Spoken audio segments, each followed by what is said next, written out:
Et donc, bonjour, Pierre-Samuel Gued, je suis ravi de vous accueillir au sein de cette commission RSE et ODD du CIAN, réalisée en duplex et en partenariat avec Deloitte Afrique. Euh, Très simplement, très rapidement, je rappelle donc que le CIAN est une organisation professionnelle ayant vocation à accompagner les entreprises françaises sur le continent avec les différentes expertises constituées autour de commissions thématiques qui peuvent apporter justement toute une série de soutiens et de supports. Et l'idée de cette commission était tout simplement de faire un focus pays pour aller voir et aller chercher les bonnes pratiques qui se développent sur chacun des pays et avoir ainsi des illustrations qui peuvent être partagées pour inspirer les autres acteurs. Euh, c'est dans ce cadre-là qu'on a choisi aussi Deloitte, qui, comme expert sur ces questions de ESG et RSE, a apporté une valeur ajoutée. Et je propose donc de laisser à Deloitte un petit temps de parole, de manière à ce qu'il puisse partager aussi euh, eh bien, l'accueil de cette commission et de présenter les principaux panélistes. Merci Pierre Samuel. Alors, nous voilà à Libreville, dans les locaux de Deloitte, et nos quatre panélistes sont ici. Daniel Raymanda de Eurice, qui est Carbon and Sustainability Manager. Alexandra Pingi du groupe Castel Sobraga, qui est coordonnatrice RSE. Eric Chezot, qui est responsable RSE du groupe Rougier. Et Christian Magny, qui est directeur général de la CETRAG, groupe Eramet. Voilà pour nos panélistes. Alors, Très côté de bien. Deloitte, Attends. nous avons la chance d'avoir avec nous Emmanuel Gadret, notre CEO de Deloitte Afrique francophone, et bien sûr Nicolas Balem, associé de Deloitte Gabon. Et du coup, c'est Emmanuel Gadret qui va lancer les débats et introduire cette session, Pierre Samuel. OK. Et de notre côté, nous avons donc le directeur général de Rougier Afrique International, Jeff Tal, présent à mes côtés et qui pourra aussi intervenir sur ces sujets. Au préalable, avant l'animation de ces débats, je vais demander à Étienne Giros de nous dire un mot depuis Paris pour partager sur ces questions et sur ces enjeux. Eh bien, merci beaucoup, Pierre Samuel, et bonjour à tous. Alors, je suis très heureux d'être avec vous dans cette commission co-organisée avec Deloitte, qui est un partenaire de longue date du CIAD. Je ne sais pas si on me voit là, c'est bon? Non. Non, bon, Non, ben, vous m'entendez quand j'entends et même? je ne Voilà. vois pas. Et je suis donc très heureux d'être avec Deloitte et je salue cette assemblée richement constituée à Libreville et notamment mon ami Emmanuel, que je vois là-bas sur l'écran. Moi, je te vois et je te souhaite et je vous souhaite un bon séjour à Libreville. Je crois que le sujet qui nous occupe, qui est RSE et au Gabon notamment, a un double intérêt, me semble-t-il, au niveau de l'actualité. C'est que les sujets de RSE, de compliance, de conformité commencent à être bousculés dans l'environnement actuel depuis quelques mois, sous l'impulsion du président Trump et de la Commission de l'Union européenne qui a pris quelques initiatives depuis de simplification et d'allègement. On voit bien que ce sujet d'application de la RSE ne reste pas sur les rails comme ça l'était depuis quelques années et qu'il se passe des choses. Je ne les qualifie pas, mais en tout cas, il se passe des choses et c'est donc c'est utile de faire un point là-dessus. Et puis le deuxième point, je voudrais quand même dire que le fait que nous fassions ça euh, centré sur le Gabon manifeste aussi le rapprochement que les économies françaises et gabonaises opèrent en ce moment et le rapprochement des entreprises françaises et gabonaises, puisque après des années, non pas de refroidissement, enfin de proximité un petit peu moindre, je crois que depuis quelques mois ou quelques trimestres, les relations se réchauffent et donc c'est la manifestation de faire cette commission au Gabon. Voilà, donc je vous souhaite une bonne commission, auquel je vais assister d'ailleurs. J'en profite quand même pour vous donner deux rendez-vous. Le premier, c'est le déjeuner débat du CIAN à Paris, à l'Automobile Club, qui a lieu le 1er avril prochain, auquel vous pouvez vous inscrire. Nous recevrons le ministre des Participations internationales et de la francophonie, qui s'appelle Tani Mohamed Sohili. Et le deuxième rendez-vous, c'est le Forum du Sian, dont vous avez l'habitude, qui se tient au Novotel Tour Eiffel et qui a lieu le 29 avril. Pour ces deux événements, vous pouvez vous inscrire sur le site du Sian. On vous attend. Je pense que ce sera passionnant.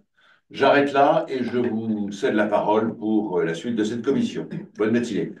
Merci, merci, cher Étienne, et merci pour ce propos introductif, notamment sur la relation entre la France et le Gabon. Le Gabon qui avance sur les questions de RSE, puisque parmi les dernières initiatives, il y a une loi RSE qui est en cours de préparation et qui doit finir d'atterrir dans les mois qui viennent. Et puis là, tout récemment, dans le cadre des Journées de l'industriel du Gabon, qui viennent d'être lancées par le ministre de l'Industrie dans un cadre assez unique, il y a eu la remise de prix autour de la responsabilité sociétale qui était particulièrement riche et intéressante. C'était les 21 et 22 mars à Libreville, au stade d'Angondjé.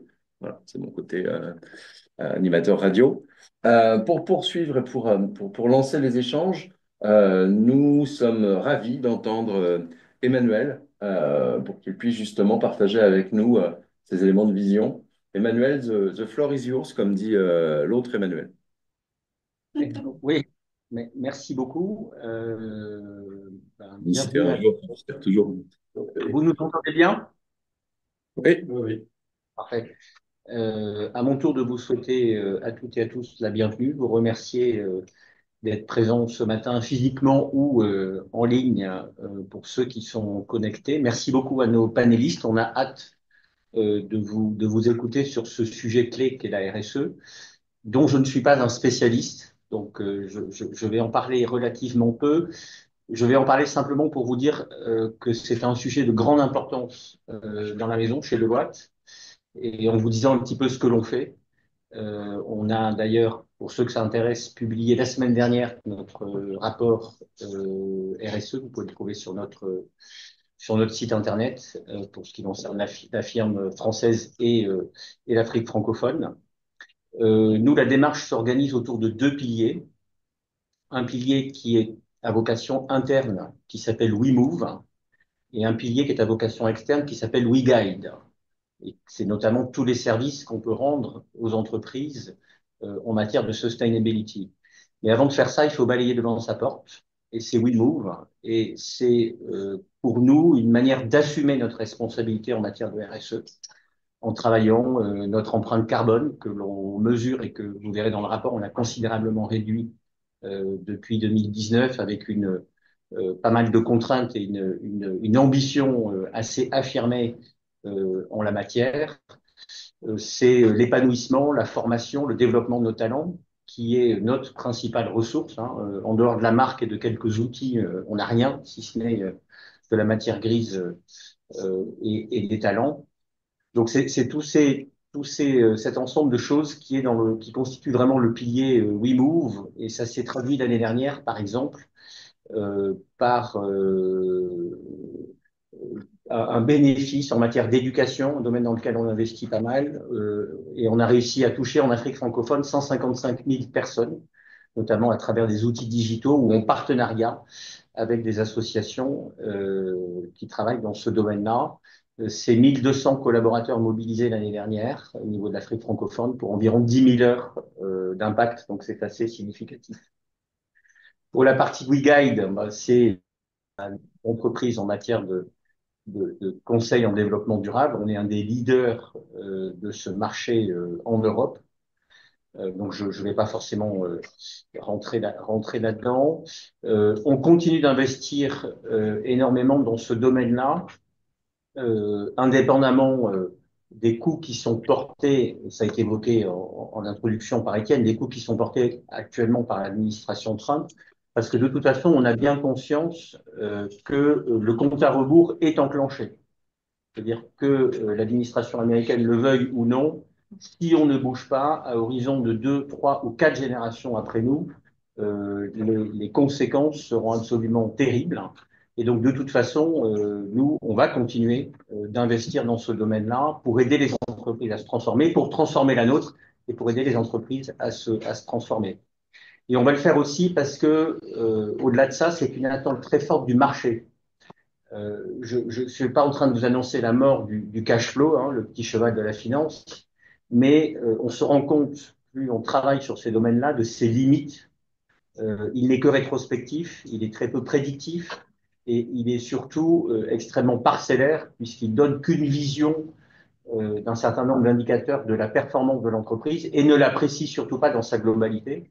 Et l'appréciation de la performance dans sa globalité est de plus en plus une demande des marchés, des clients, des collaborateurs, des parties prenantes, des fournisseurs, de l'ensemble de l'environnement, de l'écosystème dans lequel l'entreprise opère. Et c'est pour ces raisons-là qu'il est absolument important de développer tout ce qui est communication extra-financière à partir d'agrégats, de process qui sont parfaitement maîtrisés et quantifiés. Et je ne doute pas que c'est un des sujets sur lesquels nos panélistes, que je remercie encore, vont abondamment revenir ce matin. Voilà ce que je voulais dire en quelques mots pour pas être trop long. En tout cas, merci beaucoup de m'accueillir parmi vous aujourd'hui et merci à tous ceux qui sont en ligne et ou présents à Paris ou à Libreville.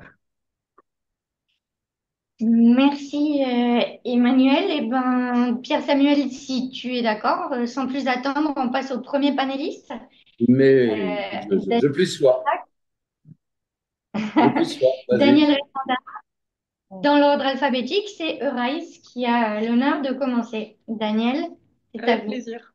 Bonjour à tous. Est-ce que vous m'entendez bien déjà? Oui, très bien. Parfait. Alors, merci Sabine, merci monsieur Emmanuel Gadret pour l'introduction. Vraiment, je suis très contente de voir, d'entendre ce que vous avez dit en introduction parce que on est tout à fait d'accord, que ce soit Pierre Samuel ou Emmanuel ici. euh, il y a de plus en plus de pression internationale pour se désengager des critères ESG. Mais je pense que ces pressions vont faire un tri entre les entreprises qui le faisaient réellement par conviction, les entreprises qui sont réellement dans des marchés qui le demandent et celles qui le faisaient par conformité simplement. Et donc aujourd'hui, je vous remercie de m'avoir invité à ce panel. Et nous, ce que je viens vous présenter, c'est la stratégie ESG du groupe Rise. Donc moi, je suis responsable ESG pour G16 au Gabon, mais également responsable carbone développement durable pour le groupe Eurice, c'est-à-dire le groupe que je vais présenter dans la slide suivante. Donc c'est une question qu'on m'a déjà posée en interlude avant au café. Finalement, qu'est-ce que c'est Eurice? Et je vais pas avoir la prétention de dire ce que c'est Eurice, Chez Deloitte, on connaît bien. d'expliquer ce que c'est Eurice en une minute. Mais simplement pour clarifier, Eurice, c'est en fait trois entités. On a Rise Port et Logistique, qui au Gabon, on a le port international d'Ovendo, NYP, le port minéralier d'Ovendo, que Cetra connaît bien ici, donc OMP. Et on a également une entité en Côte d'Ivoire qui s'appelle TIPSP, c'est le port de San Pedro.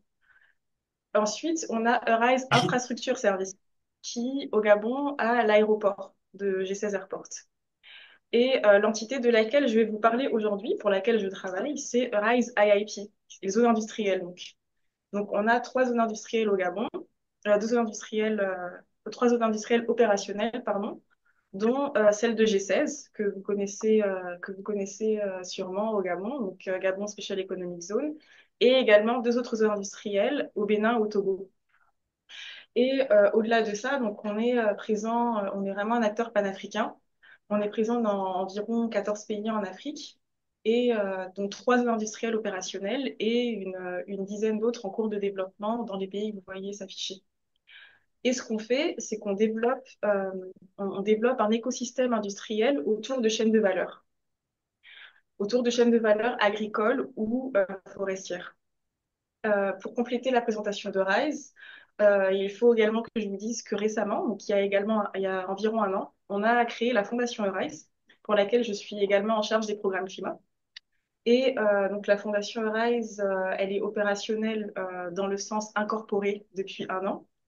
On est en train de développer nos premiers programmes qui sont dans les trois domaines qui sont indiqués par les logos en bas à gauche, qui est upskilling, donc l'éducation. La petite feuille à côté, c'est pour le côté vert. Et le troisième, c'est care, donc tout ce qui est santé, domaine de la santé. Maintenant, pour parler un petit peu de SG, donc en termes de SG, déjà, la première chose qu'on fait, c'est le premier élément clé qu'on va mettre en place, c'est l'évaluation l'évaluation ESG de l'entreprise qui vient sanctionner un petit peu la performance du travail qu'on fait tous ici au Gabon. Donc, ce que j'ai pas dit, c'est que les équipes ESG de RISE, c'est environ une centaine de personnes. Donc, pour montrer un petit peu l'impact et la prise en compte en termes de capital humain par l'entreprise des critères ESG. Et donc, on implémente tous les jours des mesures dont je vais parler après, qui aujourd'hui permettent à Rise d'avoir une notation ESG classée entre faible risque et modéré. Donc, faible risque en 2023 et modéré en 2024 par Sustainalytics. Et également, toutes nos politiques ESG est consignée et expliquée dans un rapport qu'on a soumis à GRI, d'ailleurs qu'on est venu déposer ici à Deloitte, donc que vous avez sûrement eu et vu. Et donc, c'était notre premier rapport GRI. On est très content euh, d'avoir pu expliquer tout ce que le groupe fait en termes de politique ESG dans un rapport accessible à tous et qui participe aussi de la transparence.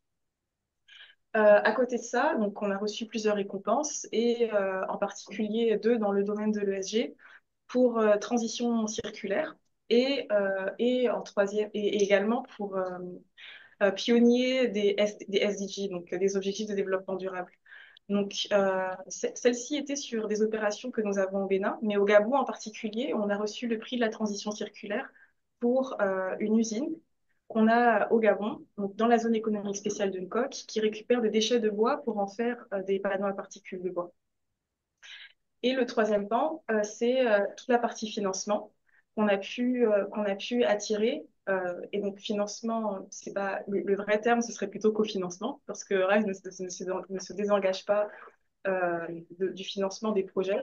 Mais c'est d'autant plus important que lorsqu'on est en crise politique, économique, de réussir à financer les projets en cofinancement pour continuer à maintenir les, euh, les, euh, les ambitions ESG de l'entreprise. Et donc, depuis 2023, on a pu faire plusieurs partenariats avec CAFI. D'ailleurs, on avait travaillé avec Deloitte sur ce sujet, mais également pour financer du solaire au port minéralier.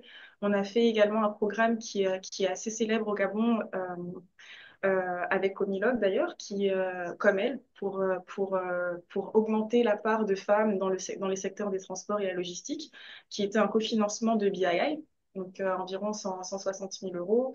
Le message important sur cette slide, c'est aussi cette espèce de cercle vertueux qui peut se créer via l'ESG. Donc, on fait des actions vertueuses sur nos sites. Elles sont sanctionnées par un classement, une note, qui permet d'obtenir une visibilité internationale, qui permet de déclencher des financements et des cofinancements pour augmenter la portée des projets et qui permet de continuer ce cycle et de continuer à investir même en temps de, de, de, de, de- en temps de Trump, pour le dire simplement. Et alors, maintenant, en termes de comment on fonctionne dans l'entreprise, je pense que c'était important, avant de parler d'action, de parler de stratégie. Et quand on parle de RSE, on se centre souvent sur les communautés. Quand on parle envers les parties prenantes, les communautés en sont au centre, mais ce n'est pas les seules. On a également nos employés, comme il a été dit en introduction. Donc, il y a plein d'actions qui sont mises en place par rapport à nos employés. Donc, ce que vous voyez à l'écran, c'est vraiment notre charte de développement durable vulgarisée, mais en gros, c'est ce qu'elle contient. Et l'idée, c'est que donc, nous, quand on développe des actions, cette charte de développement durable a été portée au plus haut, donc elle est signée par le président, le PDG de l'entreprise. Elle est aussi validée au board. Donc c'est vraiment la feuille de route pour la vision ESG de l'entreprise. Et juste pour vous citer quelques actions par rapport à chacune de ces parties prenantes. Donc par exemple pour les employés Eurise, donc au Gabon, G16 en particulier, à développer une politique RH, notamment, donc on est une des premières entreprises à avoir avoir validé le congé menstruel. On a aussi une politique avantageuse pour les congés maternité, pardon.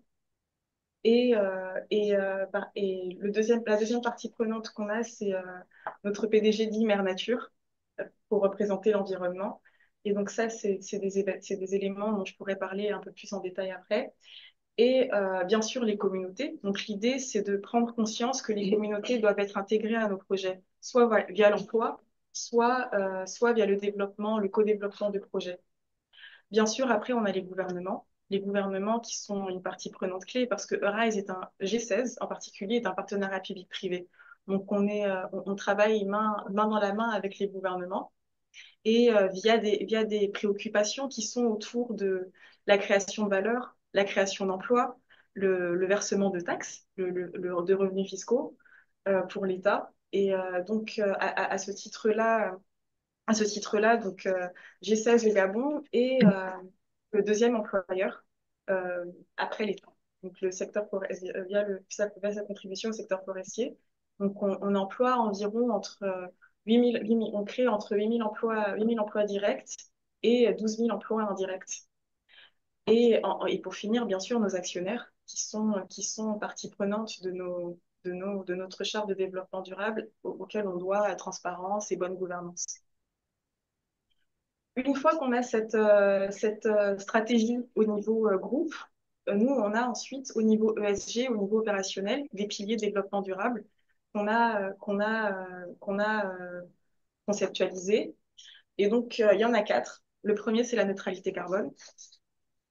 Le deuxième, c'est l'économie circulaire. Le troisième, la diversité et l'inclusion. Le quatrième, la gestion durable de chaînes de valeur. Donc aujourd'hui, moi, je vais vous parler un petit peu plus du premier, neutralité carbone, et du dernier, gestion durable de chaîne de valeur, parce que c'est vraiment la gestion durable de chaîne de valeur, c'est ce qu'on fait au quotidien. Donc c'est plus qu'un pilier, c'est nos activités au quotidien, et notre travail, c'est d'être sûr que ce soit fait de façon durable. Et, euh, et donc, pour la neutralité carbone, récemment, enfin pas récemment, mais depuis 2019, donc G16 est une des premières entreprises au Gabon à avoir commencé à mesurer son bilan carbone et le diffuser. Et ça s'est inscrit plus tard dans une stratégie plus large de neutralité carbone à l'échelle de G16 et que maintenant on travaille pour étendre au niveau groupe. Mais on ne s'est pas arrêté là. Il y a eu également de vraies actions de réduction qui ont été mises en place, de vrais projets de développement durable qui ont été mis en place. Par exemple, je les citerai plus tard, je pense, dans la présentation. Mais l'idée, c'est on mesure et on ne se contente pas de compenser, on passe aussi par la case réduction, qui est encore plus difficile lorsqu'on est dans un milieu industriel. Sur l'exemple de gestion durable de chaîne de valeur, et donc au Gabon, on gère la chaîne de valeur bois. Donc G16 est un cluster bois où on transforme des commodités bois et pour lesquelles on a aussi des forêts. Et là, ce que vous voyez à l'écran, c'est de façon très résumée les axes sur lesquels on se base, les pays dans lesquels on a ces activités les potentiels de transformation. Donc, lorsqu'on transforme le bois, ce qui est important à comprendre, c'est que la moitié est du déchet. Donc, on a environ 1 million de mètres cubes qui transitent chaque année sur la zone économique. Et si on ne fait rien, c'est 500 000 mètres cubes de déchets qui sont créés chaque année. Et donc pour chaque chaîne de valeur, on identifie... La moitié du déchet. Parce que lorsqu'on transforme le bois, il y a les écorces, on coupe l'agrume pour la mettre à la taille de la débouleuse. C'est le rendement, en fait. Le rendement pour les Et gens. là, les 50%, je parle uniquement de ce qui arrive sur la zone économique. Je ne parle pas des déchets qui sont laissés en forêt également. Donc la cime, les branches, tout ça, ça reste en forêt. Et une fois qu'on a perdu, on va dire, 50%, enfin 30% du bois en forêt, donc la grume arrive avec 30% en moins à la zone industrielle, et là, elle perd encore 50%, qui ne sont pas transformés, qui sont du déchet. Et donc, c'est un vrai problème. Plus G16 gagnait en taille, et plus on se retrouvait avec des quantités de déchets assez hallucinantes. Et donc, pour chaque chaîne de valeur, on identifie les déchets qui vont être mis en place, les potentiels de valorisation. Donc, pour le bois, On a la possibilité de créer des panneaux à particules de bois, de faire du biochar, de faire du charbon actif. Et ensuite, ce qui est important, c'est d'identifier comment rendre cette chaîne de valeur durable hors de l'aspect circularité. Et donc là, dans le cadre des 10 minutes, j'ai pas forcément le temps de rentrer dans le détail, mais ce qui est important, c'est que pour chacune des chaînes de valeur, on fait des partenariats et on rentre en conformité avec les plus hauts standards. Donc, pour le bois, c'est notamment FSC au Gabon, où aujourd'hui, on a environ, donc c'est un peu moins, c'est environ 1 million d'hectares de forêts certifiées FSC en gestion durable ou en contrôle de la légalité. Et ça nous permet non seulement de mieux gérer l'aspect carbone sur les forêts, de mieux gérer la relation avec les communautés et de mieux gérer la production. Et à côté de ça, pour le bois, donc, on a aussi, donc, pour gérer cette thématique du bois, un quart des 1 million, des 500 000 mètres cubes dont je parle, sont récupérés par une usine de panneaux à particules de bois sur la zone économique. Après, donc, ce qui est important aussi, c'est que le Gabon a servi d'exemple. Il a servi d'exemple pour répliquer ces modèles de gestion durable de chaînes de valeur dans les autres pays où on est en activité, donc au Bénin, au Togo, où on gère du cajou, du soja et, euh, et, euh, et du coton. Et donc, au Bénin, par exemple, on a aussi une usine de CNSL qui récupère ces déchets pour en faire du biochar et du cashew nutshell liquid, on appelle ça, pour éviter justement de se retrouver avec le même problème de déchets énormes gérés par la transformation locale des matières premières. Et pour finir, donc, sur la partie neutralité carbone, on tenait à faire aussi un focus sur nos ambitions en termes de crédit carbone. Et commencer par un rappel que les crédits carbone, c'est pas uniquement de la conservation forestière, qui est souvent l'angle qui est abordé au Gabon du fait du patrimoine forestier conséquent que le pays a. Les crédits carbone, c'est un panel beaucoup plus large. On peut faire, donc c'est listé à gauche sur les opportunités. Et l'avantage, c'est que vu que Rise est sur une grande chaîne de valeur, on peut aborder tous ces angles-là avant même de rentrer sur la partie forêt qu'on gère. Et donc, en termes de priorité pour cette année, on a trois projets principaux. Nature Panel, qui est l'usine dont je parlais, qui récupère les déchets de bois pour en faire des meubles. Et donc, c'est, euh, l'usine évite donc ce bois laissé en décharge émettre du méthane. Donc, c'est environ 30 000 tonnes de CO2, donc crédit carbone en moyenne chaque année, qui sont réduites via cette usine. On a également un projet de crédit plastique qu'on a cette fois-ci qu'on développe avec un de nos investisseurs. Donc, c'est pas directement G16. On accompagne un investisseur installé sur la zone à augmenter ses capacités de recyclage en tirant parti des mécanismes de finance climat, de finance vert et un projet de restauration et de reboisement de mangroves à Akanda. Pour finir, euh, lorsqu'on parle de carbone, donc c'est des sujets qui sont, on en parlait un petit peu avant, qui sont un peu tabous au Gabon, ou notamment du fait des difficultés à générer des finances au niveau carbone, mais de notre investissement carbone. Et ça répond à la question qui nous a été posée sur les challenges. Le premier, c'est euh, considérer le secteur privé comme un partenaire euh, pouvant être capable de s'allier au gouvernement pour allier le gouvernement qui peut agir comme étant garant des intérêts publics, de la stratégie nationale, et le secteur privé qui peut agir sur le terrain en tant que partenaire d'exécution. Et ensuite, ce qu'il faut, c'est un cadre législatif clair. Parce qu'au final, le Gabon a déjà fait beaucoup, mais il manque le cadre qui permet de donner une autorisation formelle, de s'arrimer à ce qu'on appelle l'article 6 et qui permet de générer ce qu'on appelle des ITMO. Désolée pour le jargon, mais heureuse de répondre aux questions après. Et une fois qu'on a ce cadre législatif, il faut une gouvernance claire. Et la gouvernance, c'est simplement qui signe. Parce qu'aujourd'hui, le gouvernement a fait beaucoup d'efforts en termes de création d'agences, création d'entités. Et donc, ça témoigne de l'intérêt du gouvernement, mais en même temps, au niveau privé, ça crée une confusion de savoir qui est responsable au final. Et au dernier, ce qu'il faut, c'est après pouvoir se mettre d'accord sur les sujets qui fâchent, c'est-à-dire l'argent. Donc, comment sont partagés les bénéfices. Et quand on parle de bénéfices, il faut être clair que c'est pas forcément de l'argent, justement. Les bénéfices peuvent être extra-financiers, donc il peut s'agir de renforcement des capacités, il peut s'agir de création d'emplois, d'obligation même de création d'emplois si un projet carbone, donc quand on parle par exemple de Nature Panel, les bénéfices peuvent être autres que financiers. Il peut avoir d'autres engagements qui sont bénéfiques pour les communautés et qui peuvent être intégrés au projet. Merci Donc, beaucoup, Daniel. Ben, pour ceux qui ne connaissaient pas RISE, je crois qu'on en sait un peu plus aujourd'hui. Pierre-Samuel, tu avais une question pour RISE? Oui, tout à fait.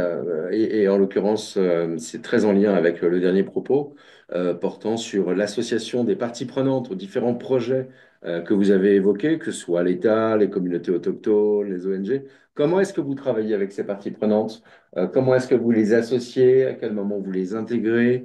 Sont-elles également associées à la mesure d'impact de ces activités et de ces projets? Voilà, le mot-clé, c'est vraiment partie prenante et notamment communauté locale. Comment est-ce que vous collaborez ensemble? Oui, alors bien sûr, on travaille avec toutes ces parties prenantes comme partenaires. Si j'ai pas développé j'ai pas énormément développé sur la partie des communautés, mais pour les communautés, dans le cadre de nos activités en forêt, on travaille déjà avec elles dans le cadre du Fonds de développement local. Donc je pense que Rougier, ici présent, en parlera sûrement, ou pas d'ailleurs. Je pense que ça va être abordé parce que les acteurs forestiers doivent dédier une partie de leur revenu au développement communautaire qui sont attribués dans un fonds de développement local. Mais ça ne s'arrête pas là. Dans le cadre de projets carbone, il faut les consulter. Il y a des consultations qui sont fréquentes pour s'assurer qu'il y a un alignement qui demeure entre, euh, entre les ambitions du projet et les volontés des communautés. Après, pour l'État est bien sûr, donc je disais que G16 est un partenariat public-privé. Et donc ça, c'est important pour comprendre la relation qu'on a avec l'État. Dans tous les cas, on est en partenariat. Et dans tous les cas, on veut l'être, même sur des projets qui sont annexes, comme des projets carbone qui sont développés un peu indépendamment, parce que ce partenariat avec l'État garantit un alignement avec les objectifs nationaux. Et voilà, après, on collabore volontiers avec d'autres parties prenantes comme le secteur privé. Je disais en exemple qu'on a une usine sur la zone économique avec qui on développe un projet carbone. Donc, c'est aussi quelque chose qu'on fait. Une fois qu'on a fait le travail, un peu comme il était dit en introduction, une fois qu'on a fait le travail pour nous, on accompagne les investisseurs de la zone économique à faire ce même travail pour s'intégrer dans une démarche vertueuse. Super. Merci Merci beaucoup, beaucoup. très clair.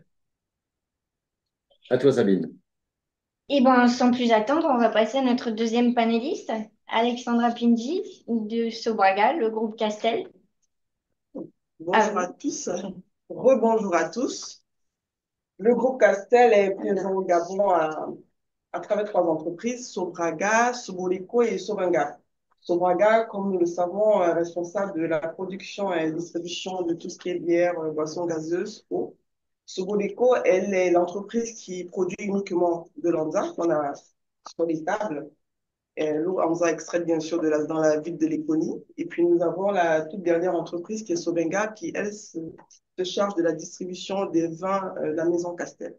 Donc ce matin, Sobraga, je vais vous faire une présentation en forme entonnoir, en ayant des généralités sur la Sobraga. Ensuite, un léger balayage de nos axes RSE et puis un focus sur notre réduction de l'empreinte environnementale. Voilà, donc en généralité, Sabine va me rejoindre, il n'y a pas de problème. En généralité, Sobraga existe depuis 1966. C'est une entreprise industrielle spécialisée dans le domaine agroalimentaire, fabrication de boissons. Nous employons en direct 2000 personnes et une dizaine de milliers en indirect. Nous avons 28 marques Je pense que chacun dans la salle a sûrement un produit Sobraga qu'il consomme chaque jour et on compte 126 références. Les références ici étant les différents parfums, donc Dino Pamplemousse, Dino Cocktail et autres. Nous sommes certifiés, nous avons 4 certifications que nous renouvelons chaque année depuis 6 ans. Je vais attendre un peu. L'ISO 9001 qui est la certification sur l'environnement, l'ISO 14001, la 45001 et puis la FSC 22000 qui, elle, ici, est focalisée sur la sécurité des denrées alimentaires. Dans le petit rectangle bleu, c'est malheureusement assez petit. C'est nos différentes distinctions que nous avons obtenues jusqu'alors et là, il mérite d'être update, on va dire ça comme ça, avec le prix qu'on a reçu samedi dernier lors des journées de l'industriel, qui est le grand prix RSE dans le secteur industriel. Alors, je parlais de 28 marques présentes. Ces 28 marques sont, c'est parfait là, ces 28 marques sont regroupées en 4 différents segments. Donc, la première ligne, vous avez le segment eau. Ensuite, vous avez le segment boissons gazeuses, où vous trouvez des produits comme du Dino, du Top, du Yuzu.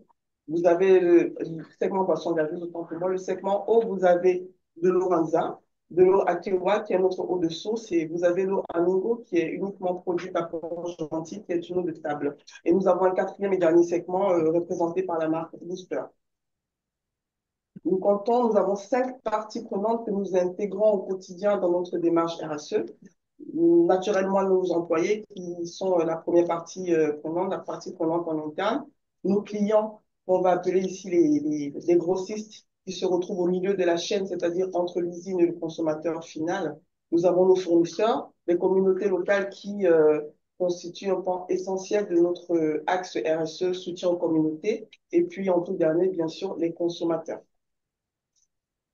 Nos objectifs de développement durable, nous partons bien sûr des 17 objectifs qui ont été établis par l'ONU depuis 2015 à objectif 2030 et le groupe Castel, en général, se base sur 8 objectifs des 17 ODD et à partir de ces 8 objectifs, nous avons pu construire notre démarche RSE qui, elle est basée sur 3 axes.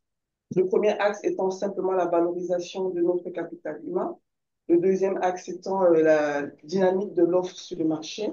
Et le troisième axe qui, lui, regroupe 3 sous-axes, à savoir soutien aux communautés, la réduction de l'empreinte environnementale et puis terminer le développement de notre économie circulaire, ce qui va nous permettre de faire tout de suite un focus sur les activités qui nous amènent chaque jour à faire une réduction de notre impact environnemental. Je vais citer 4 points. Le premier point, c'est la création d'une économie circulaire. Là, je vais juste citer un. Le deuxième, c'est la gestion des déchets en interne. Le troisième, c'est la création de nos stations d'eau usée dans nos usines. Et le dernier, c'est la gestion de nos ressources naturelles, à savoir eau, air et gaz. Donc, pour le tout premier point, l'économie circulaire, ici, Sobraga se présente en facilitateur, c'est-à-dire on crée une chaîne, une véritable chaîne de recyclage où nous avons des acteurs qui nous permettent d'avoir le plastique en première matière et puis avoir une seconde vie, d'où la définition de recyclage qui est donner une seconde vie à un objet. Et parmi ces acteurs dans le cadre de la sensibilisation. Ensuite, nous avons un tout petit collecteur, petit depuis 2018, mais qu'on aide à grandir, que Rugier connaît sans doute, recyclage et collecte, qui est spécialisé dans la collecte de plastique et de boîtes et les canettes. Nous avons un grand collecteur qui s'appelle Damé Recycling qui, lui, nous permet voilà, de rattraper tout le plastique en post-consommation, c'est-à-dire qu'on le trouve un peu dans la ville. Nous avons du côté de Hankook Jiaming, qui est une entreprise chinoise basée à Hankook qui, elle, se présente véritablement comme un recycleur aujourd'hui au Gabon parce qu'elle permet de transformer le plastique en feuillard. Les feuillards étant des bandes solides en plastique qu'on utilise justement pour attacher des conteneurs ou encore des billes de bois. Et justement, ces feuillards qu'ils arrivent à produire à partir de tout le plastique qui est récolté, ils arrivent à le revendre aux forestiers et aux commerçants. Et voilà, Sobraga est juste là en maître d'orchestre, on va dire ça comme ça, dans le plastique. Justement, cette économie circulaire, on va parler vite fait de quelques 3 acteurs. Nous avons donc Damé Recycling, dont j'ai parlé, qui a affiché un bilan en 2024 de 124 tonnes de plastique collecté. Il nous accompagne dans nos grandes campagnes. En général, nous avons campagne de sensibilisation dans les écoles que nous appelons écoles zéro plastique. Nous sommes à notre troisième édition cette année. Ils nous accompagnent aussi dans des grandes campagnes à l'université, à l'UOB. Et leur parc est quand même assez fourni, 164 cages à déchets qu'ils ont renommées des Namé Bins. Juste à côté, on a Recyclage et Collecte, justement, que j'ai mentionné tout à l'heure, qui a affiché un bilan positif l'année dernière de 15 tonnes de déchets collectés. Recyclage et Collecte est spécialisé en plastique, mais surtout en canettes. Donc, ces canettes, qu'on appelle dans notre jargon des boîtes, sont revendues à Metalco, qui va transformer en aluminium. Aujourd'hui, Recyclage et Collecte, grâce à son activité, compte quelques partenaires majeurs, l'Union européenne, les éléments français au Gabon, Revada qui est géré par un jeune Gabonais, Paul Aloudi, que le président a justement visité le week-end dernier. Alors, la particularité de Revada, c'est qu'elle réussit à transformer tout type de plastique en pavé écologique. Donc, en tout type de plastique, on va compter le PET, le PHDE, le PP et autres en pavé plastique. Et puis, le dernier partenaire de recyclage de collecte se trouve à ma gauche, c'est Rougier Gabon. Et voilà, recyclage et collecte est aussi inclus dans toutes nos campagnes de sensibilisation comme École Zéro Plastique ou Campus Propre à l'UOB. La RGDD, elle, c'est une ONG très dynamique. RGDD qui veut dire Réseau Gabonais pour l'environnement et le développement durable, qui est aujourd'hui installé en COC et qui a pour ambition de gérer les déchets des entreprises de COC. Il nous accompagne dans toutes nos actions de sensibilisation et des actions terrain dans les quartiers et dans les plages que nous avons renommés quartiers propres ou encore plages propres. Et je vais parler vite fait d'un quatrième partenaire qui n'est pas mentionné là, qui se trouve du côté de Port-Gentil, qui s'appelle Agen. Agen, aujourd'hui, arrive à recycler le plastique et à obtenir des tables, des bancs, des chaises et puis des berceaux. Donc là, ça nous donne déjà des idées d'initiatives d'action solidaire dans des orphelinats ou encore dans des écoles. Le deuxième point, sinon la deuxième activité que nous menons dans le cadre de notre réduction d'impact environnemental, c'est la gestion des déchets en interne. Face à vous, vous avez le tableau non exhaustif de nos déchets en 2024 qui ont pu être revendus. On compte plus d'une vingtaine de clients à qui on revend tout type de déchets, les batteries, la drèche et autres. Et on a pu valoriser 3 tonnes et 3,5 tonnes de déchets. Donc, on a pu les vendre à des clients. Mais ça, c'est, je vais dire juste la partie visible de l'iceberg parce qu'au total, en 2024, on a pu avoir 14 500 tonnes recyclées en interne. Donc, 14 500 tonnes qui ne se sont pas retrouvées dans la nature, mais qui ont pu nous servir chez nous en interne. Et là, vous avez quelques images de notre station de gestion des déchets.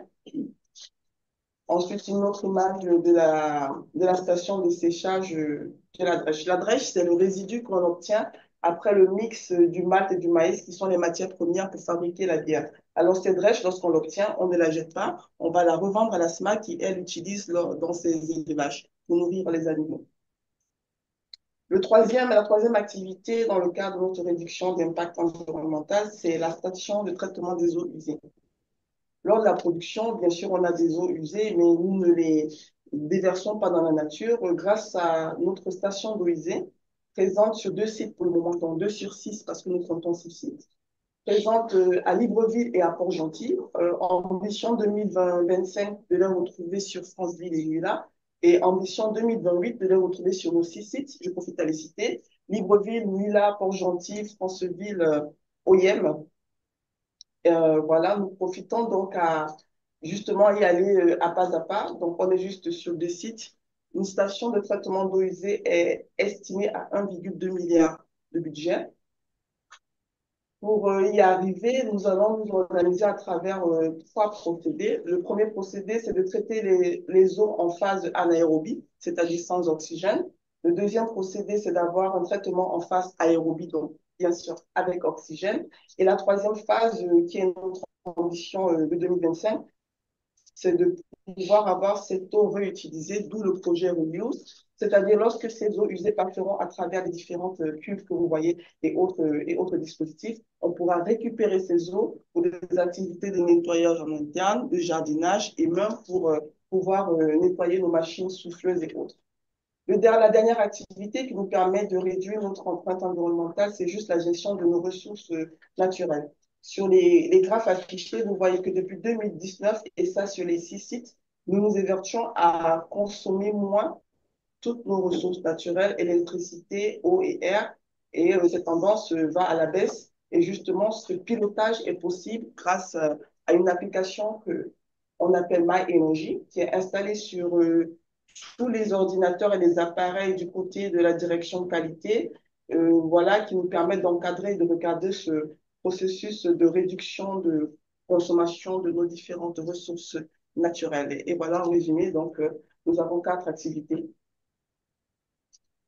l'économie circulaire, la gestion des déchets en interne, la station de traitement des eaux usées pour le moment installée à Libreville et à Port-Gentil, et puis pour terminer, la gestion de nos ressources naturelles à travers l'application MyEnergy.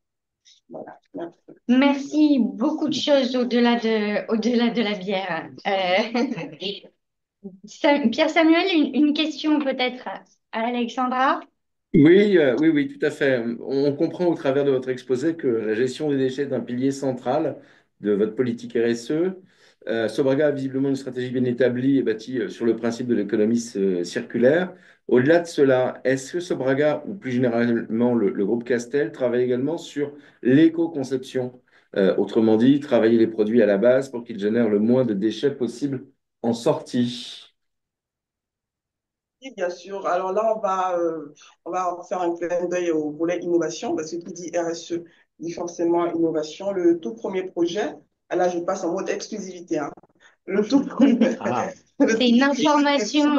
alors, le tout premier projet, il n'y a pas de souci, j'ai l'aval. Donc, le tout premier projet sera celui des bouchons solidaires que nous allons commencer très prochainement dans nos usines. Donc, voilà, on aura le bouchon qui sera dorénavant rattaché au contenant pour éviter que ces plastiques se baladent dans la nature. Le deuxième projet, c'est la ligne Tetra que nous allons installer et qui pourra produire des jus plats et des vins en carton. Donc, on annonce un quatrième conditionnement de nos produits, sachant que le tout premier conditionnement, qui est celui qu'on vous commande, est le verre consigné. Les produits en verre sont recommandés parce qu'ils sont 100% recyclés. Il faut dire que notre production est à 80% basée sur le verre consigné. Nous avons aussi la boîte et le PET qui sont le deuxième et le troisième conditionnement qu'on connaît à Sobraga et qui répondent surtout à un besoin de takeaway de notre site qu'il peut faire acheter et ne pas revenir, voilà pourquoi on appelle one way, parce que voilà, justement, quand ça part, ça ne revient plus, malheureusement. Et le quatrième conditionnement serait donc justement d'avoir des jus, des produits en carton.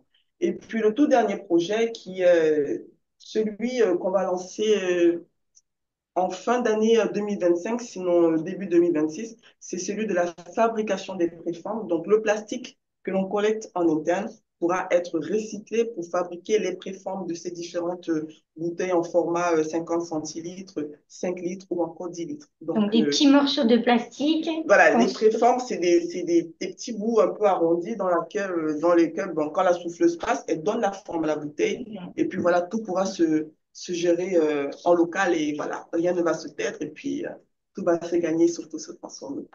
Merci beaucoup et merci pour la primeur. Voilà. Alors, on va pouvoir passer la parole à Rougier, Éric Chezot et Jeff Tals.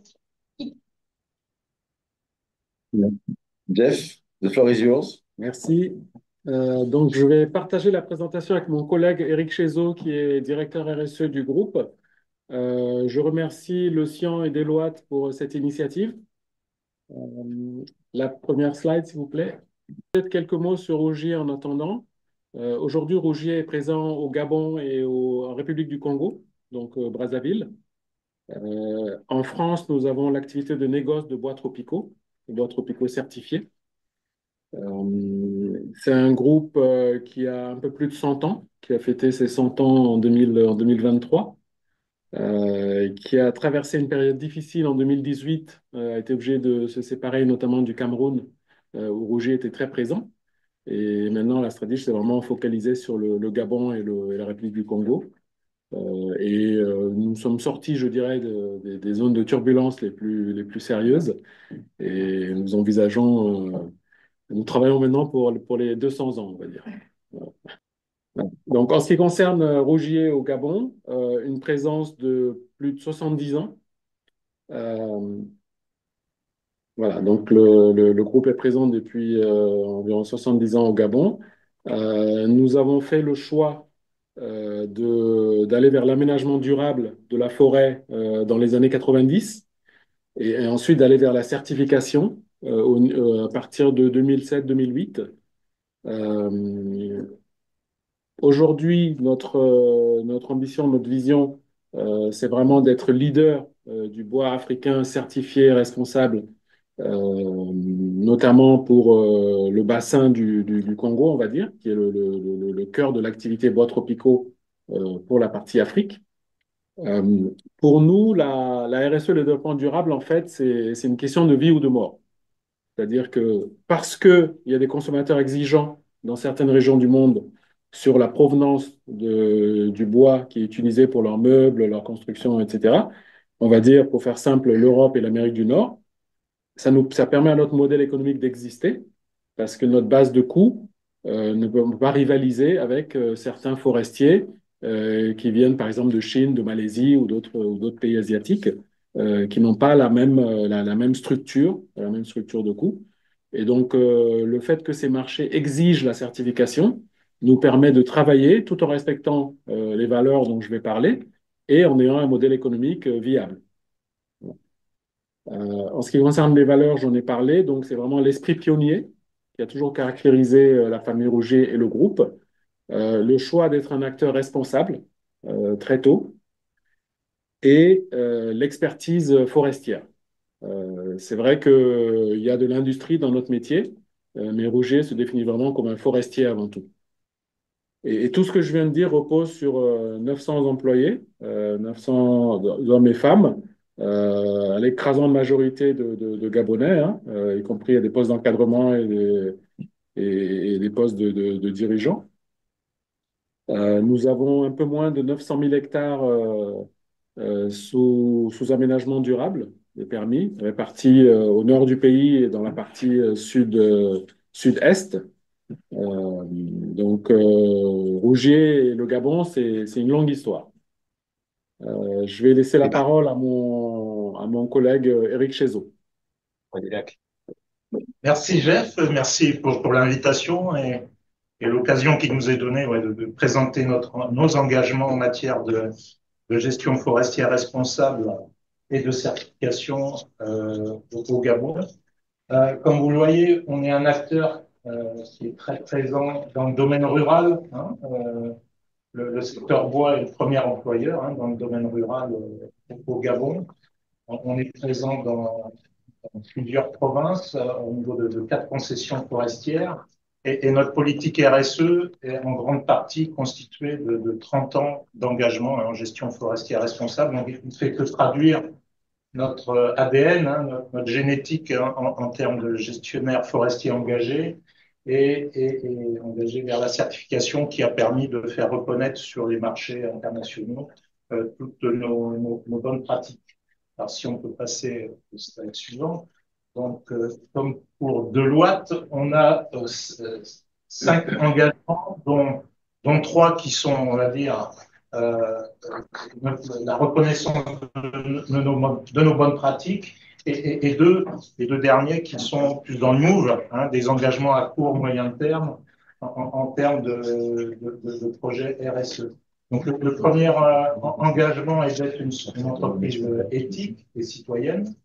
Le deuxième engagement est de valoriser le capital humain et d'accompagner le progrès social, tant dans l'entreprise en interne qu'à l'externe, avec toutes les parties prenantes qui côtoient nos activités et nos forêts. Le troisième engagement est de garantir l'intégrité des écosystèmes forestiers que l'on gère, à la fois l'environnement et toutes les ressources naturelles composant les forêts que l'on gère.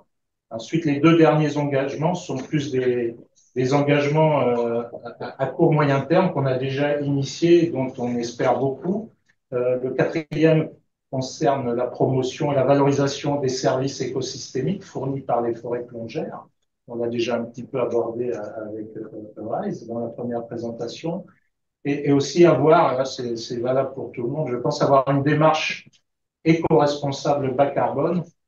On a déjà initié un certain nombre d'actions et espérons les poursuivre à l'avenir. Alors, on va pouvoir balayer en détail ces 5 axes. Donc, le premier axe, alors à chaque fois, j'ai mentionné dans la présentation les objectifs développement durable concernés par chaque engagement. Et quand on regarde à la fin de la répartition, on voit que l'ODD numéro 13 concerne, on va dire, l'action climatique est présent partout, hein, dans les 5 engagements, soit directement ou indirectement. Et donc, ce qui nous caractérise aujourd'hui, c'est d'être engagé dans l'action climatique, hein, sous tous nos différents axes d'activité, et tout ça reposant sur un capital humain fort. Tous ces changements, tous ces engagements ne peuvent se faire sans les hommes, avec un grand H, et on le verra dans la présentation sur les idées fortes qui vont ressortir. Donc l'engagement numéro 1, c'est vraiment notre éthique et notre bonne gouvernance, hein, qui est reconnue par cet engagement de longue date, hein, puisque Rougier Gabon est une grand-mère, hein, une vieille maman qui est présente au Gabon et qui a des valeurs.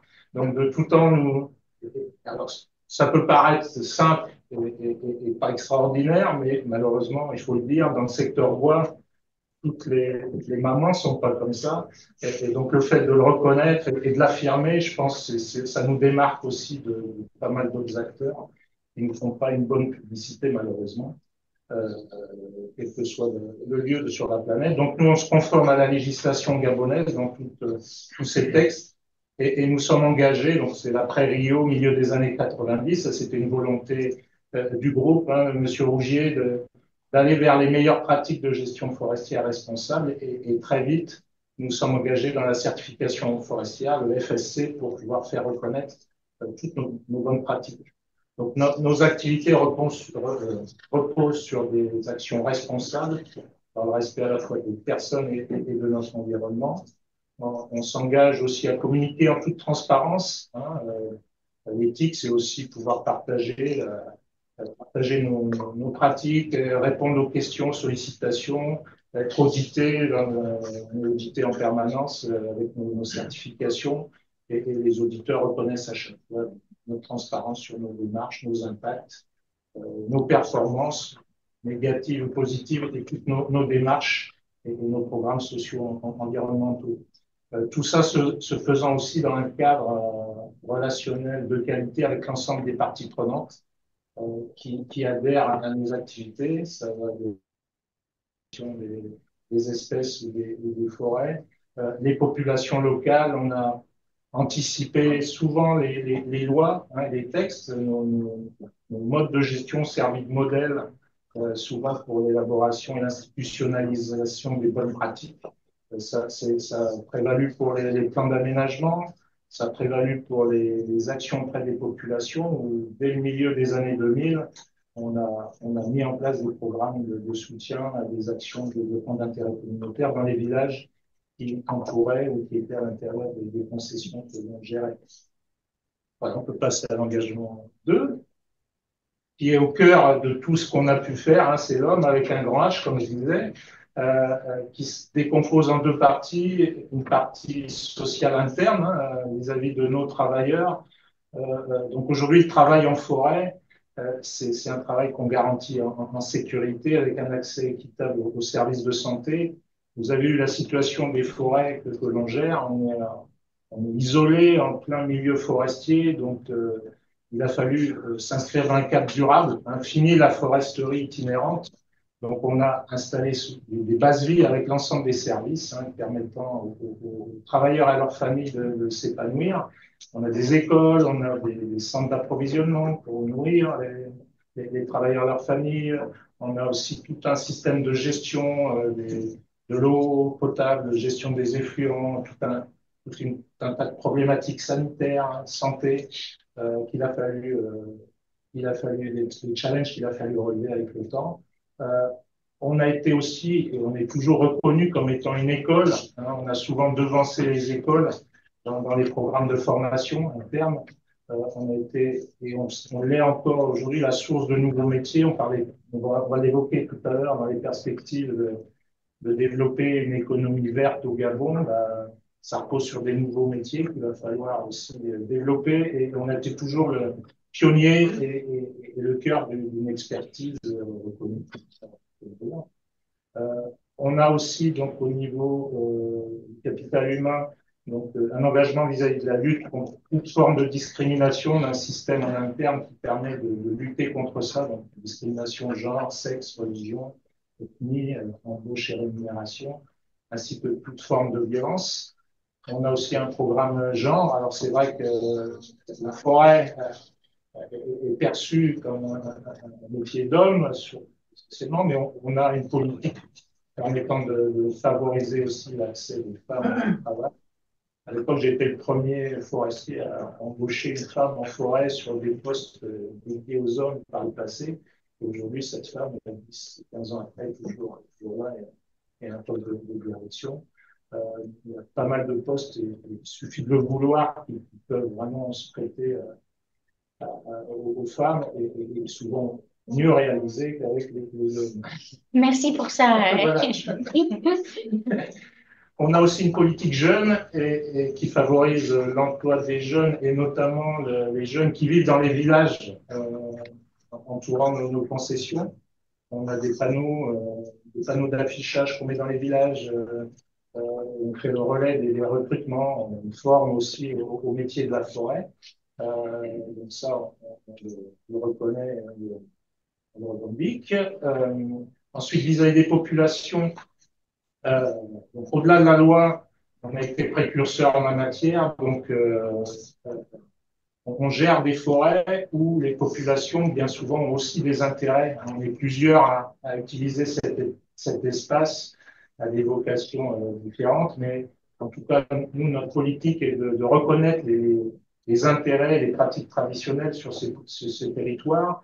Donc, on a tout un travail préparatoire avant nos exploitations forestières pour aller identifier tous les savoir-faire traditionnels, tous les intérêts, les zones de chasse, pêche, les zones de cueillette, les sites sacrés, les sites cultuels sont cartographiés précisément et des règles de gestion précautionneuses sont mises en œuvre de façon à protéger ces intérêts pour les populations. On fait des contrôles post-exploitation et on s'assure aussi que nos engagements sont respectés, les engagements qu'on a pris dans le cadre du mémorandum d'entente avec les populations sont respectés. Et parallèlement à ça, donc avec les villages qui on va dire, bénéficient de nos exploitations. Donc, on a aussi des actions de développement local qui permettent d'appuyer des projets d'intérêt communautaire, des projets qui sont initiés par les populations, notamment sur l'eau, l'électrification, et aussi, on l'espère à l'avenir, développer des projets générateurs de revenus basés sur la valorisation des ressources naturelles et en limitant aussi l'impact sur le changement climatique dans le cadre de ces projets-là, en améliorant la gestion de l'espace forestier.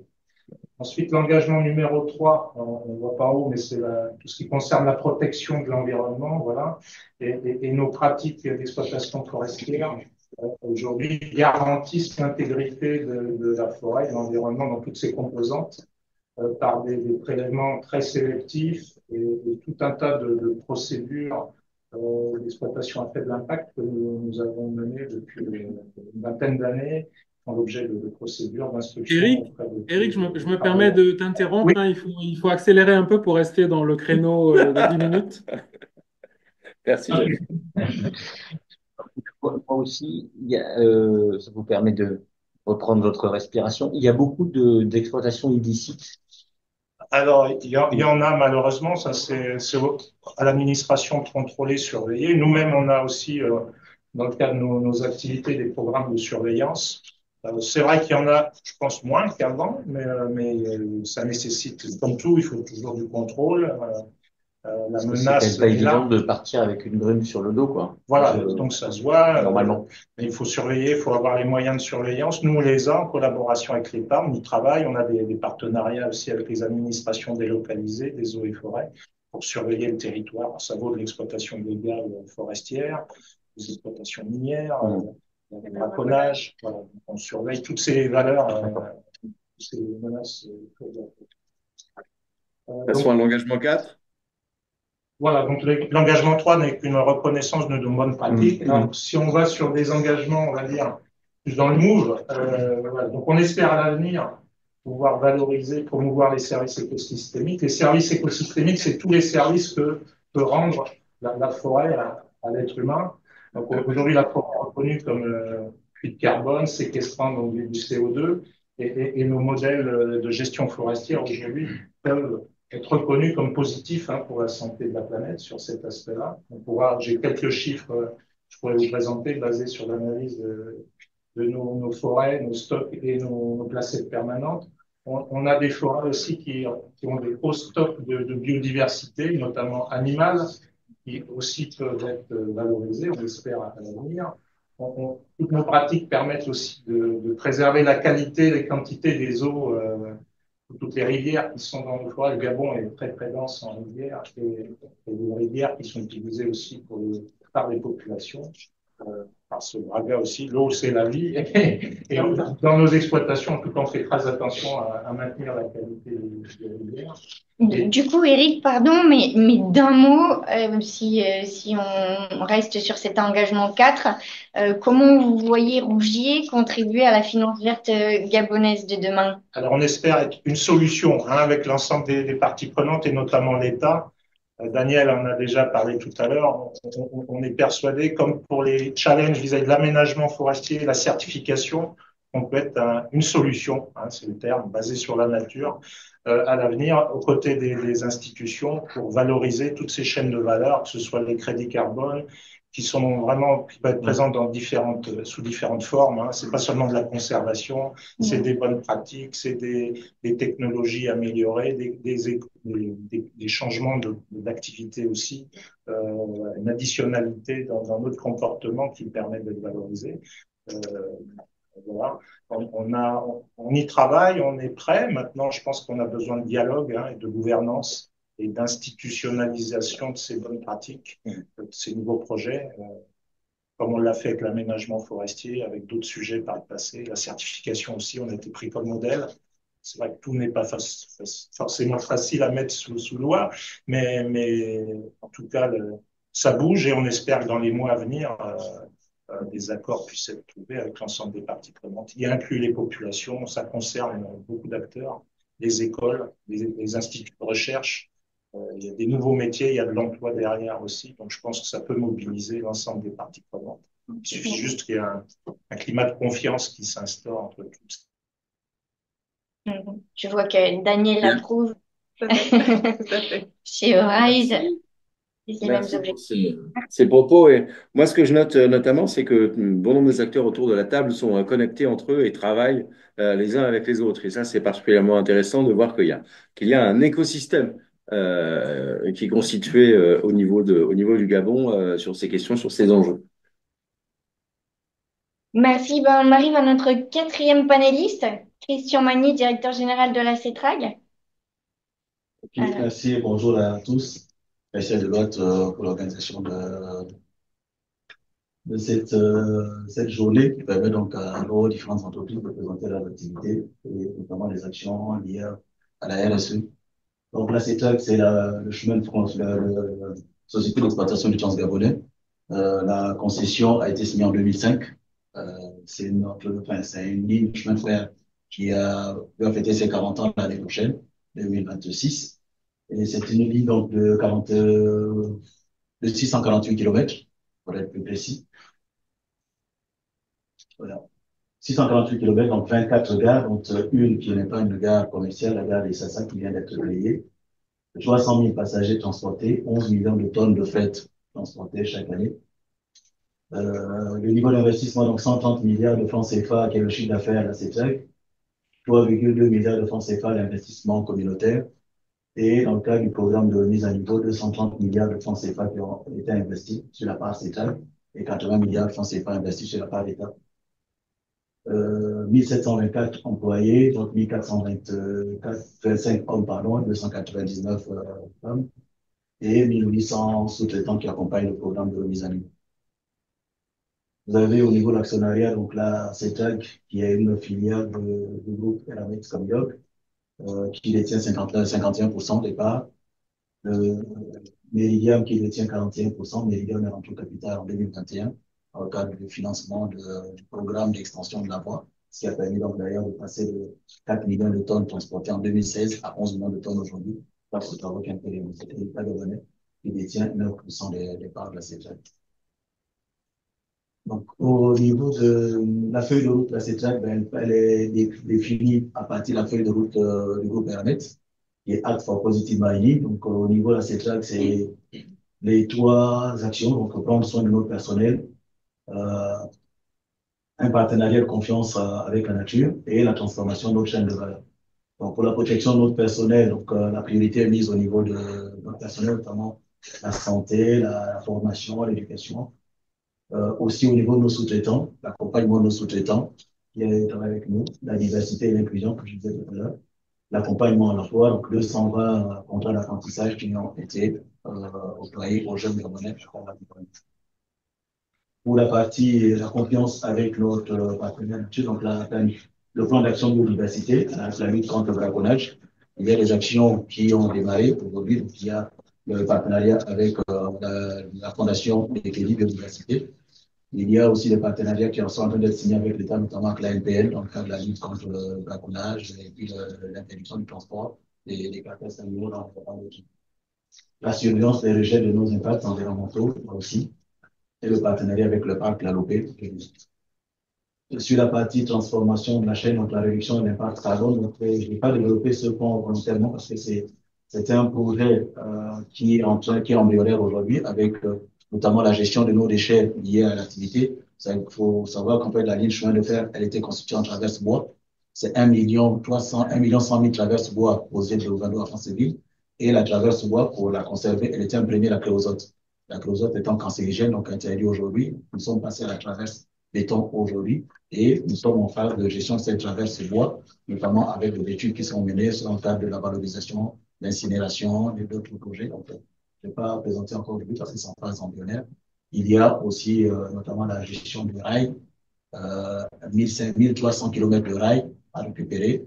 Il y a une première phase qui avait été faite avec les usines au niveau de COP, en cas du traitement de ces rails-là. Mais c'est des projets qui sont en train de développer aussi. Et la partie, comme je disais, impact carbone, notamment avec la réduction de la consommation d'énergie, consommation de carburant pour nos trains. Une locomotive, c'est 20 000 litres de gasoil en aller et 20 000 litres de gasoil au retour, donc 40 000 litres de consommation.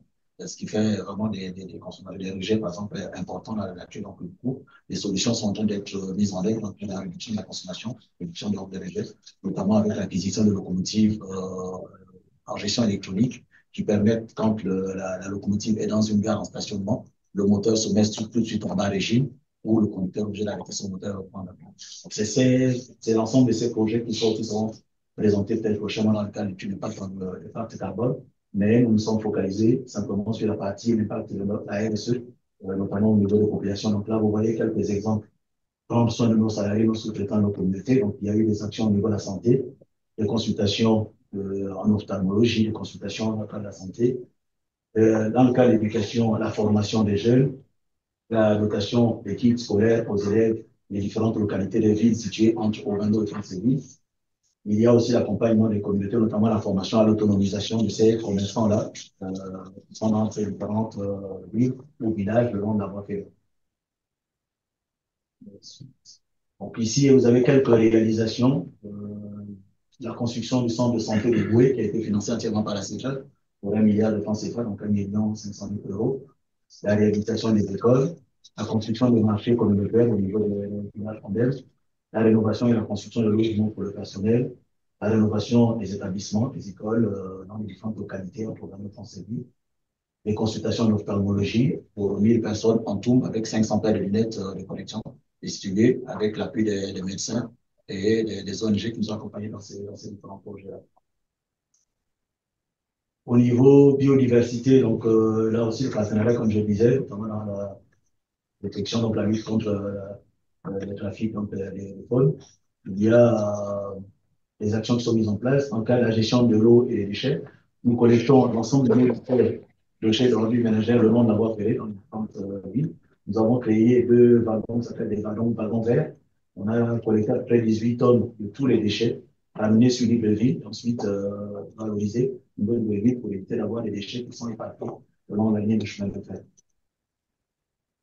Il y a donc, pour terminer, donc là aussi, au niveau des dispositifs qui ont été mis en place dans le dispositif d'alerte, dans le cadre de la bonne gouvernance avec nos parties prenantes, notamment les entreprises, les fournisseurs et les sous-traitants, le dispositif d'alerte qui est mis en place et donc qui permet de façon anonyme d'arrêter nous transportons différents produits, avec le bois, et s'il y a un type de bois qui est interdit par exemple par l'exportation et que il pourrait avoir une information qui peut être donnée.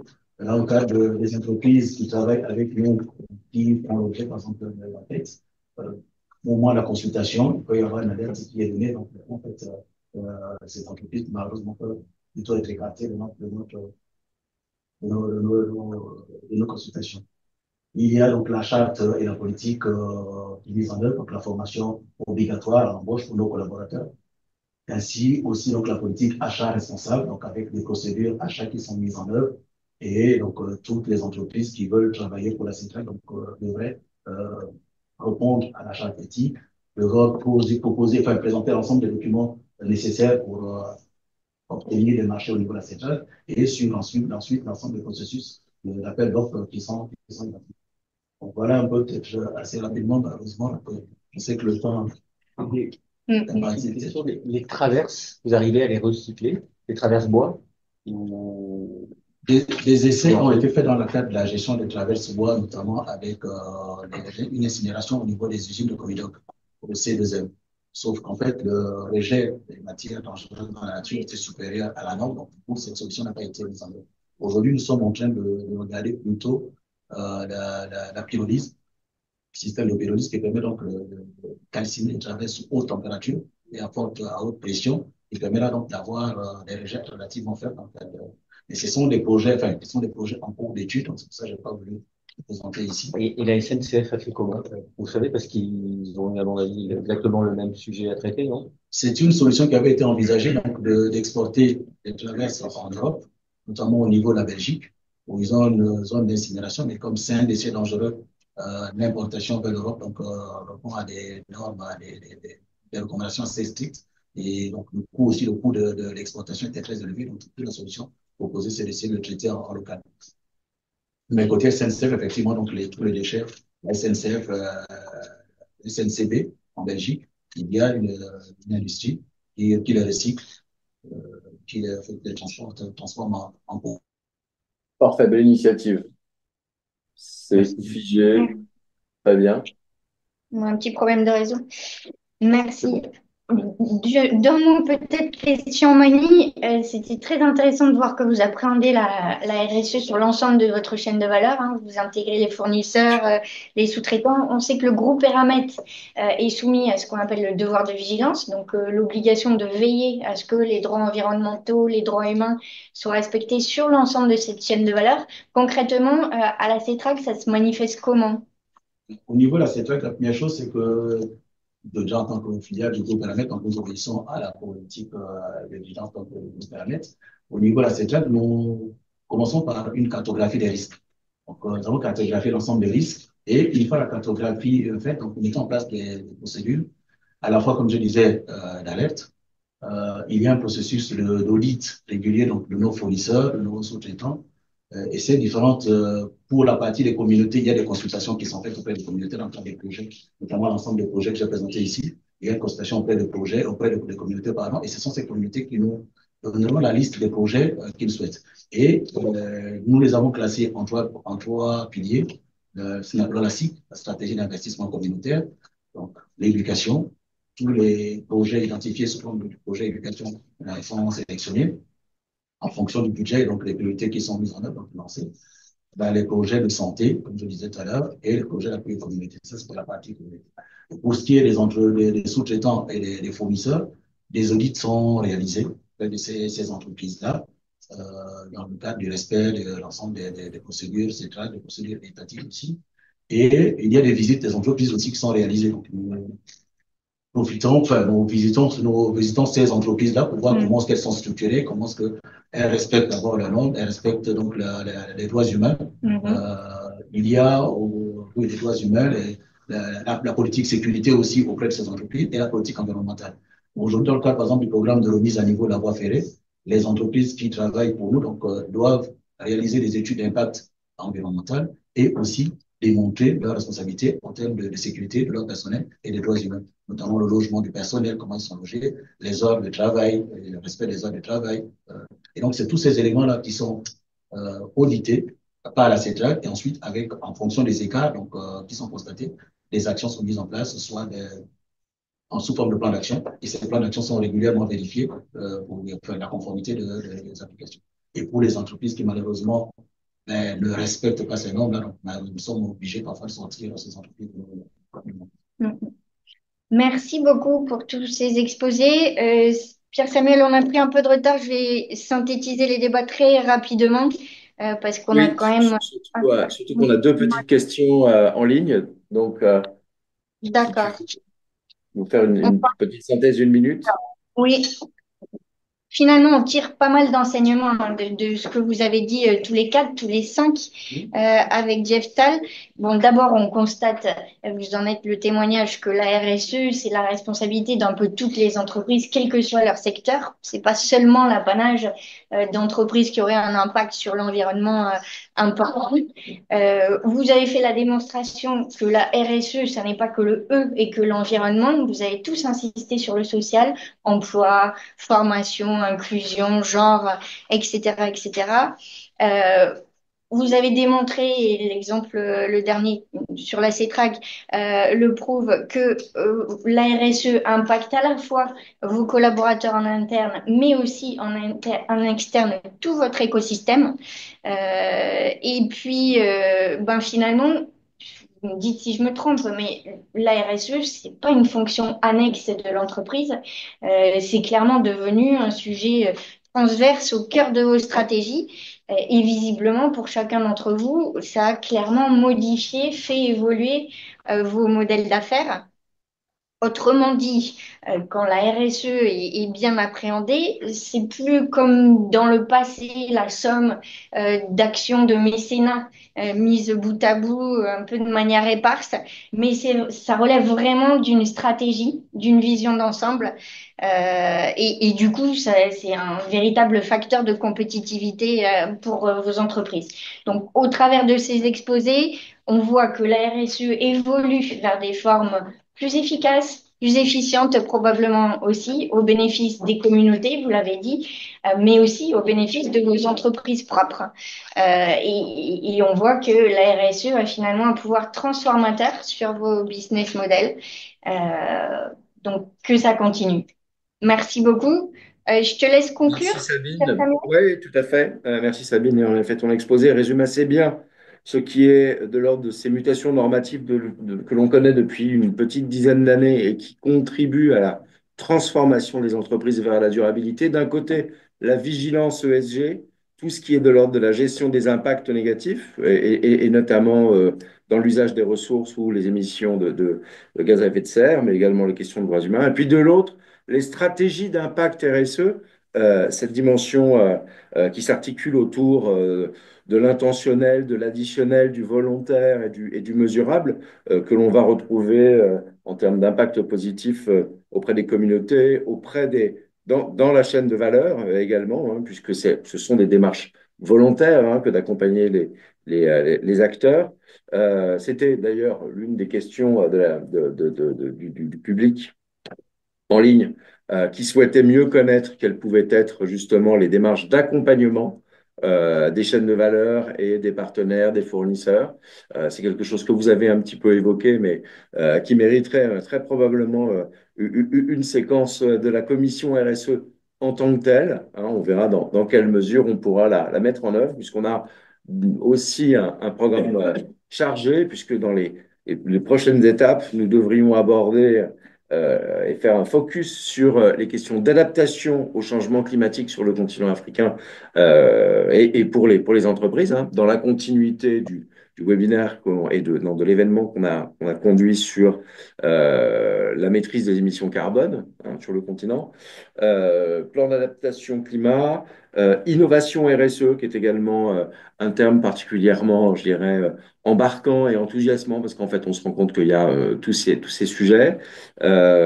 Potentiellement en préparation, et là, c'est presque un appel à contributeurs sur la question de l'intégration de la question du handicap dans les entreprises françaises et européennes qui opèrent sur le continent africain, puisque le CIAN préside aussi l'EPCAM, qui est l'association européenne, donc ouvrons à ces initiatives parce qu'il est assez compliqué de trouver des programmes à date sur ces sujets, sur ces enjeux.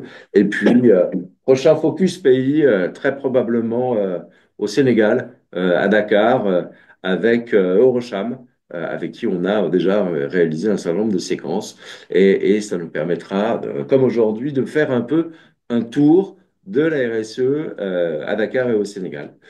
Voilà les mots de conclusion. Je ne sais si Étienne, tu veux ajouter quelque chose pour nous permettre de tenir l'horaire. Il est 10h59, il nous reste une minute pour être donc parfait. Je n'ai pas de questions, je veux juste dire que j'ai été frappé en écoutant tout cela, de voir que ce que l'on répète sans arrêt est complètement confirmé, c'est-à-dire que les entreprises françaises implantant en Afrique travaillent bien et se comportent bien.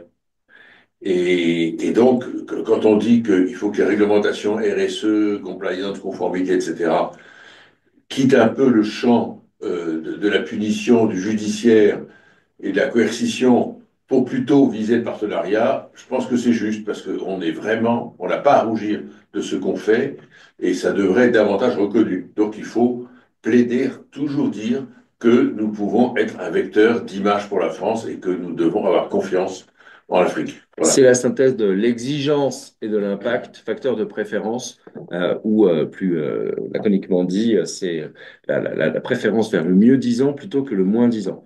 J'en profite d'ailleurs pour rappeler que Étienne a sorti un livre sur les 54 idées fausses sur le continent, ou en tout cas 54 analyses très, très pointues, accessibles dans toutes les bonnes librairies hein, de France, de Navarre et à travers le monde. 54 nuances d'Afrique. 54 nuances. Oui, mais j'hésitais à évoquer le terme de nuance, la référence étant un petit peu. Oui, mais Voilà, 54 nuances d'Afrique que vous pouvez.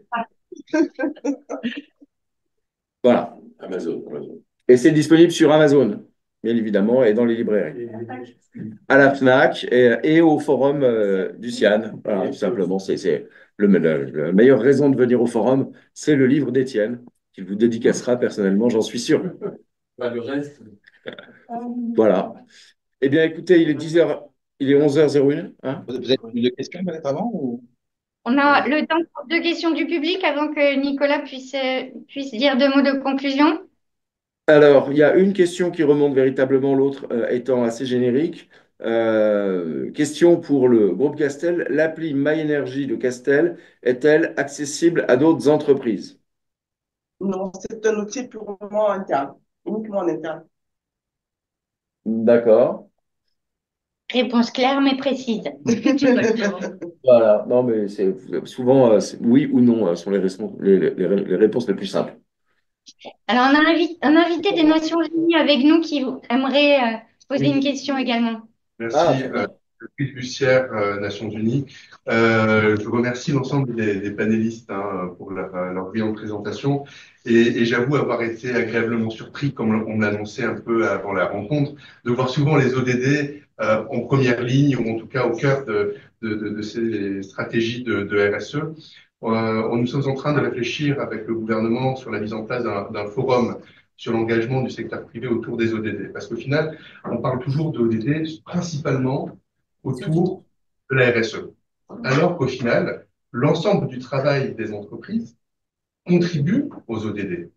Et il y a tout un aspect, en fait, au-delà de toutes les normes, etc., de cette contribution des entreprises à l'atteinte des ODD par la création de richesses, par la création d'emplois, qui n'est pas nécessairement captée par les entreprises et par les États aussi. Donc c'est important de pouvoir mettre cela en exergue pour mieux appréhender l'ensemble de la valeur ajoutée ODD, au-delà des questions de RSE, et mettre ça en avant et lier ça avec toutes les politiques publiques au niveau des États, que ce soit les réglementations, etc., etc. Voilà, c'était juste une petite information, et je crois qu'on est déjà en discussion un peu avec, avec Nicolas et ses équipes sur la question, mais c'est prévu, je crois, quatrième trimestre 2025, et on attend d'avoir un certain nombre de confirmations après les futures élections, notamment au niveau des contreparties, pour vous approcher plus en détail. Voilà. Merci pour ce complément d'information. Nicolas? Merci beaucoup, Sabine. Merci, Brice, pour la transition qui me donne la parole. Non, je voulais simplement remercier vraiment très chaleureusement l'ensemble des panélistes et la qualité des interventions et des présentations. Je crois que c'est très riche et c'était très complémentaire, hein, puisqu'on était sur quatre projets et quatre stratégies RSE et en termes d'initiatives et en termes de retour d'expérience qui sont effectivement extrêmement riches et extrêmement diversifiés. Donc, ça nous donne un bon aperçu de ce qui peut se faire au sein des différents groupes internationaux qui opèrent au Gabon. Et on tient vraiment à vous remercier pour cela et à vous féliciter pour vos initiatives qui sont très concrètes et avec beaucoup d'impact sur l'environnement et sur l'écosystème. Juste deux mots, hein, je vais pas reprendre ce que disait tout à l'heure Emmanuel Gadret en introduction sur la façon dont Deloitte, effectivement, décline sa stratégie RSE. Je voulais simplement donner deux ou trois axes d'accompagnement sur lesquels nous intervenons et sur lesquels, bien entendu, en termes de partenariat et en termes de collaboration, nous sommes à votre disposition et nous pourrons effectivement poursuivre la discussion et évoquer éventuellement des pistes de collaboration. Deloitte intervient effectivement, et je vais en citer deux ou trois, sur différents terrains de jeu en matière de RSE et en matière de ESG. D'abord, je dirais, dans le cadre effectivement d'un réseau pluridisciplinaire comme Deloitte, il y a une dimension qui est plus une dimension, on va dire, de tiers de confiance, qui est effectivement de pouvoir intervenir sur tout ce qui est mesure et tout ce qui est, je dirais, attestation des bilans carbone, attestation et audit également des reporting extra-financiers. Regarder effectivement à la fois en amont l'accompagnement et la mise en œuvre effectivement de toute la partie KPI et reporting autour effectivement du bilan carbone et de la mesure de l'empreinte carbone. Et donc on intervient sur ces sujets effectivement à la fois en tant que tiers de confiance, comme je le disais, mais aussi en accompagnement pour aider les opérateurs à mettre en place leur dispositif et leur reporting sur ces sujets de mesure de l'empreinte et de bilan carbone. En deuxième lieu, je voulais également citer rapidement toute la partie pilotage et toute la partie accompagnement sur les projets autour de la mise en place et du déploiement d'une stratégie RSE. Donc là-dessus, effectivement, nos équipes, encore une fois, qui sont pas seulement, bien sûr, basées en Afrique francophone, hein, qui sont des équipes sur lesquelles nous avons un vivier d'experts pluridisciplinaires qui sont basés un petit peu partout sur le continent, en Afrique centrale, en Afrique de l'Ouest, également en Afrique du Nord, mais aussi, par exemple, en France ou dans d'autres pays en Europe. Donc, nous avons ce vivier d'experts qui peut intervenir de manière très complémentaire sur ces sujets, et donc notamment en termes d'accompagnement sur la stratégie RSE, j'ai envie de dire de bout en bout, à la fois depuis la déclinaison du projet, de la planification effectivement de la stratégie jusqu'à l'opérationnalisation. Et puis, en troisième exemple d'accompagnement que je souhaitais également vous partager, on intervient aussi beaucoup, et là je rejoins un petit peu ce qui a été évoqué tout à l'heure par le représentant de Rougier, ou plutôt les deux représentants de Rougier, Monsieur Tal et Monsieur Chezeau, en disant simplement qu'il y a un aspect aussi de modélisation sur lequel Deloitte a développé une vraie expertise, et on a des équipes qui font du conseil financier et de la modélisation économique et financière sur ces sujets, à la fois sur les crédits carbone et les crédits biodiversité, pour pouvoir mesurer la création de valeur effectivement sur ces sujets-là, mais également pour pouvoir effectivement modéliser à travers des études d'impact effectivement l'empreinte carbone que peuvent avoir des projets ou que peuvent avoir des activités effectivement économiques sur l'environnement. Donc voilà très rapidement ce que je souhaitais citer, mais bien sûr, on est à votre disposition pour poursuivre la discussion, j'allais dire, sous différents. Et donc, je vais passer la parole pour conclure définitivement à Pierre Samuel et Sabine, en vous remerciant encore une fois et en vous invitant, bien entendu, à poursuivre la discussion avec nous dans les prochaines semaines. Merci beaucoup. Merci Pascal. Merci. Sabine. Nicolas. Nicolas, pardon. Merci Nicolas. C'est bien aussi. Ça pas mal. Salut, on merci. peut commencer. on peut Est-ce que tu veux dire un dernier mot, Sabine, et je conclus? je crois qu'on a fait le tour hein, des sujets Voilà. qui méritent d'être dit. Merci à tous les panélistes. Les discussions étaient riches et je pense que d'autres discussions restent à venir sur chacun de ces sujets. Bravo à tous et merci beaucoup. Bravo, merci. À très Et bientôt. merci aux invités. Merci à tous. Je précise juste un point, cette session est enregistrée, donc elle sera également diffusée en replay, ce qui permettra à tout le monde de pouvoir revoir, reprendre les éléments qui ont été partagés pour s'en inspirer. Je crois que nous sommes très bien.